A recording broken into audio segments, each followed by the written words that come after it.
We have awards to present the Halei Watkins and Mary Margaret Haugen Courageous Love Awards. It's an opportunity for you to hear directly from those who were on the front lines with us and for us. So first, I'll invite Halei Watkins to the dais.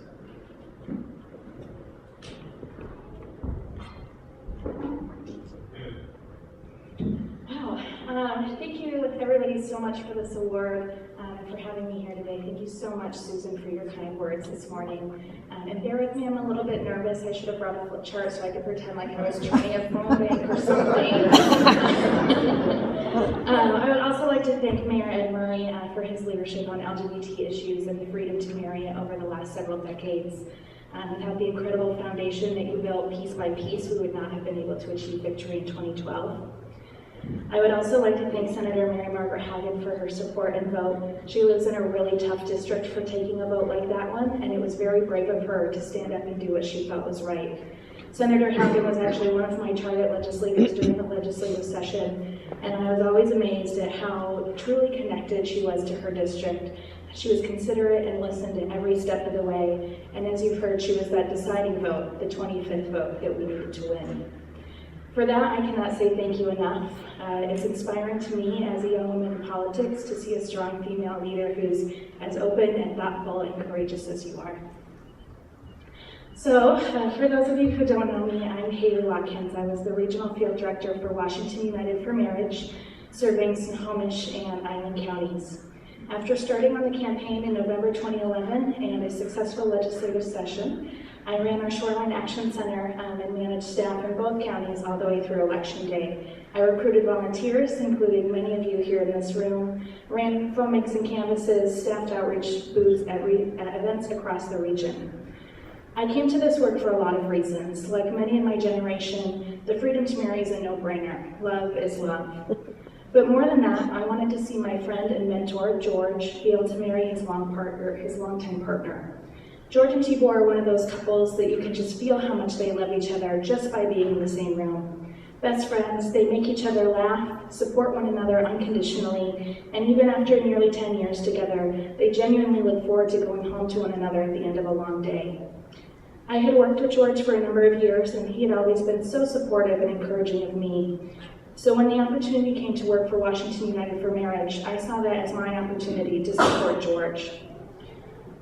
The thought of seeing George and Tibor say their vows in front of friends and families, dance to their favorite song, and sign their marriage license kept me going through all those late nights and early mornings and after all of those particularly tough phone calls. 2 weeks ago, George and Tibor got married. As he walked down the aisle to his beaming groom, I could not have been prouder of our state and its decision to stand on the side of love. In the year and a half since we became one of the first states in the country to pass marriage by popular vote, along with Maine and Maryland in the same year, we've seen marriage bans struck down in state after state. 2012 was the tipping point that we needed to spread the freedom to marry across the country. Washington has long been a leader in our nation for fairness and respect and progressive values. Those battles are often hard won, but through hard work, community building, and telling our stories, we ultimately end up victorious. Now, I'm the Seattle King County field organizer of Planned Parenthood Votes Northwest and work every day to preserve and expand women's rights and access to quality reproductive health care. While the marriage tide is definitely moving forward in our state, we continue to see louder and harsher attacks on reproductive health and rights.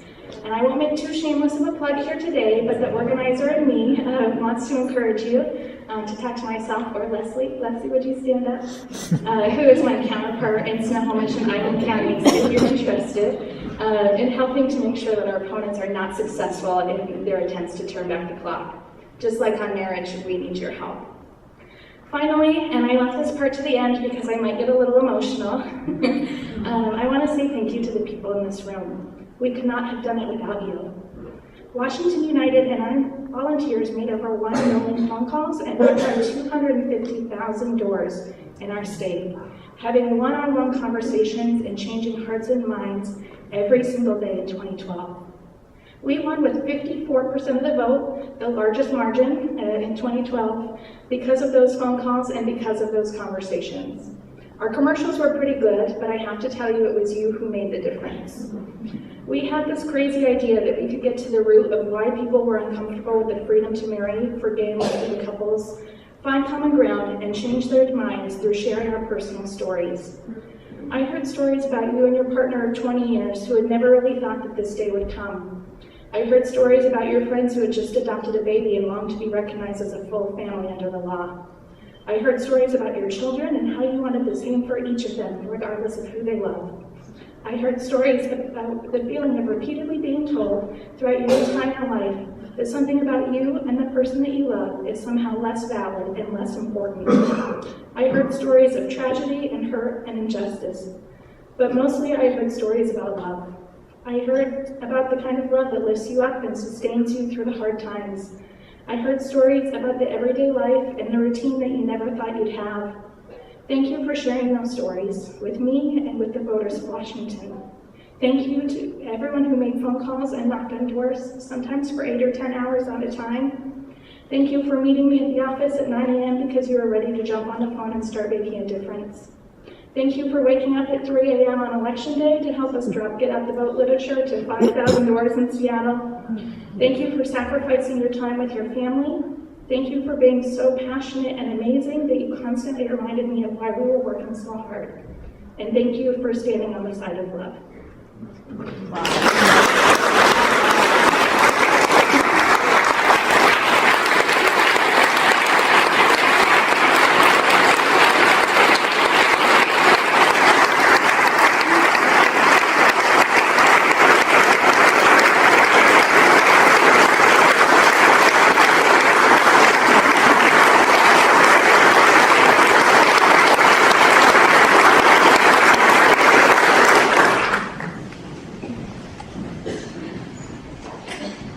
We also have a Courageous Love Award for former Senator Mary Margaret Haugen.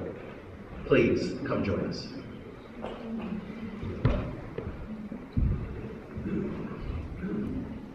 Well, I'm truly humbled to be here today. I want you to know that. And I'm so thrilled to see so many people I haven't seen for a while. And so many people come from Woodlands. I appreciate that. I want to tell you how much I enjoyed your wonderful music. You know, it was marvelous. I think the Methodists could learn something.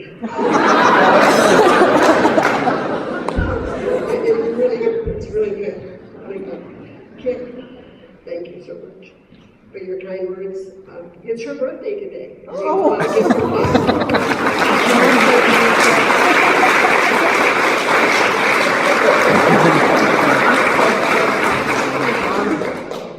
Ed, you're very, very kind. You know, Ed and I have known each other for a long time. We've sort of had a kind of an interesting relationship. He really is a shipwrecked Norwegian. I tell my Irish friends. But he does have a little Irish in him too, I can tell you, I assure you that.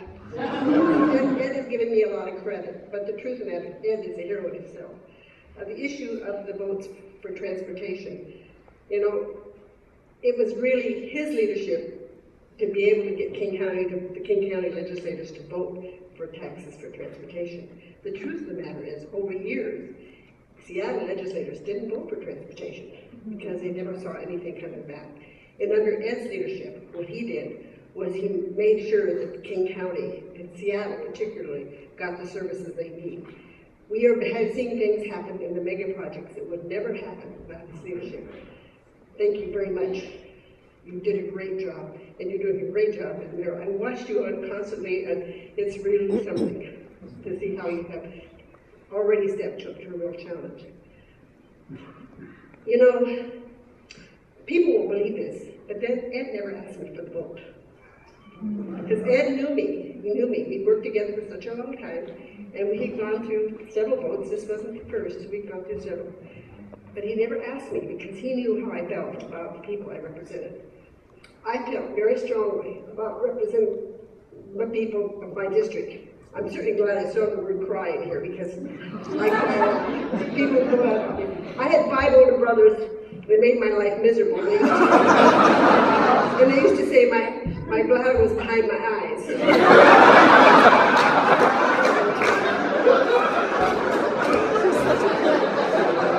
Maybe it was my only way to have release.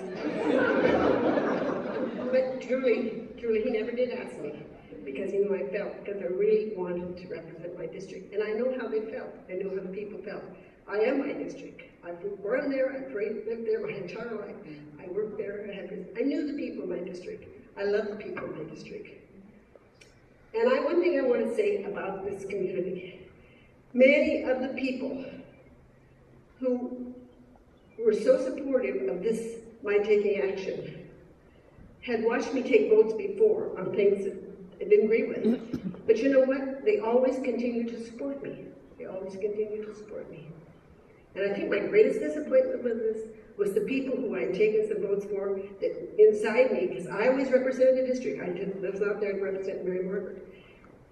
They stepped away, and I think, what a terrible thing. What a terrible loss for them. You know, this is something I thought long and hard about. And when I was at that meeting, I said, I will listen. I will listen. And what happened? I got hundreds of letters, hundreds of phone calls, and I will tell you, I got them on both sides of the issue. Both sides of the issue. I'm a follower of Jesus Christ as my personal Savior. When I became a Christian, I decided then that I had to try to live the life that He asked us to live, and to treat other people as we like to treat ourselves. And so I really tried to do that. But I will tell you, I failed like many people, because none of us are perfect. This was one issue that I really struggled with. Part of it was generational. You know, those gray hair, you know, we didn't even heard the word when we were young, a lot of us, and we lived in rural communities. It just wasn't, we knew we had wonderful friends there who were in the gay community, the lesbian community, but we never talked about it. Part of it was my faith, because I go to a church that, unfortunately, although we're very broad-minded, the doctrine of our church has not changed. But my grandchildren, and my children, and they're here today. Could you stand up, kids?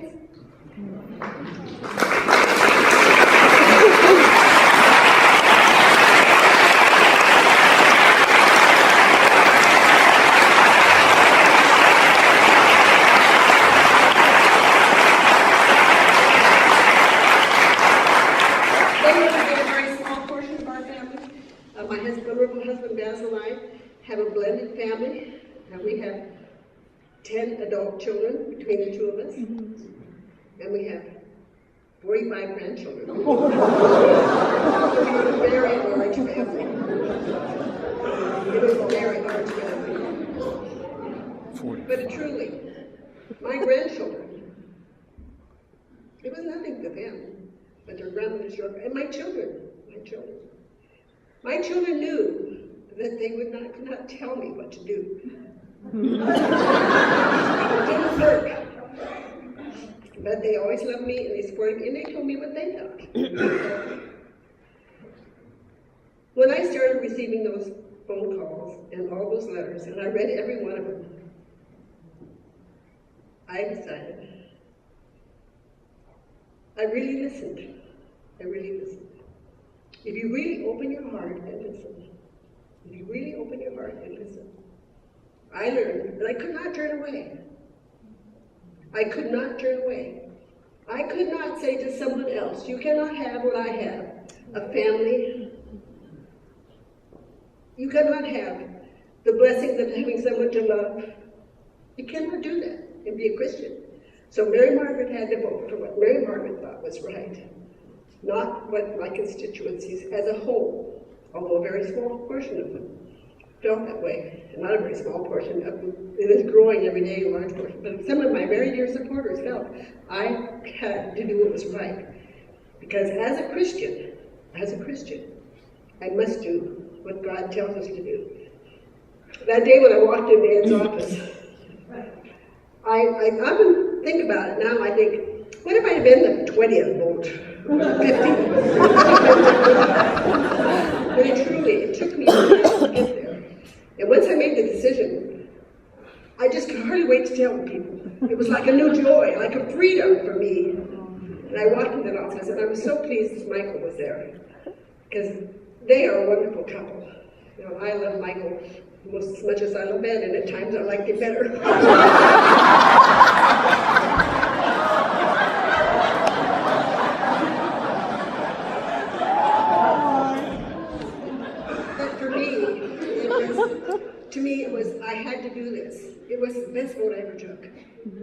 Since that time, I've had the privilege to attend some weddings. And I want to tell you, if you ever get the opportunity, that many of you probably have gone to a gay and lesbian wedding, they are the best weddings ever. They have fun. They're happy. It's a different thing together. It's been a wonderful journey for me. It's been a wonderful journey for me. Yes, I lost my election. But you know, that was God's plans too. I don't feel bad about it. I feel very happy that I can come back to my family. You know, one of the things that a politician does is you make huge sacrifices. Few people realize the sort of sacrifices you make on behalf of your family. James was just a senior in high school when I was first elected. There were things I didn't get to go to that year, and I've often thought, my grandchildren, I haven't been able to do things with them that I wanted before. I haven't been able to be there. I was fortunate because my husband was with me in Olympia, so we were together. Not all people have that privilege. So actually, it's given me my life back to some degree. It truly is an honor for me to be here, and I'm so humbled by this honor.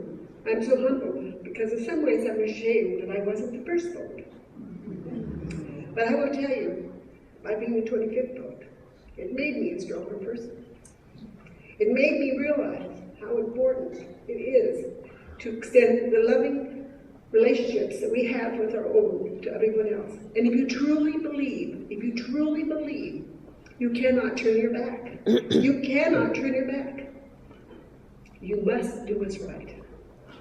So it was my privilege to take that vote. And I want to say thank you to you folks who supported me all those years. When I took votes you didn't like, but you always supported me.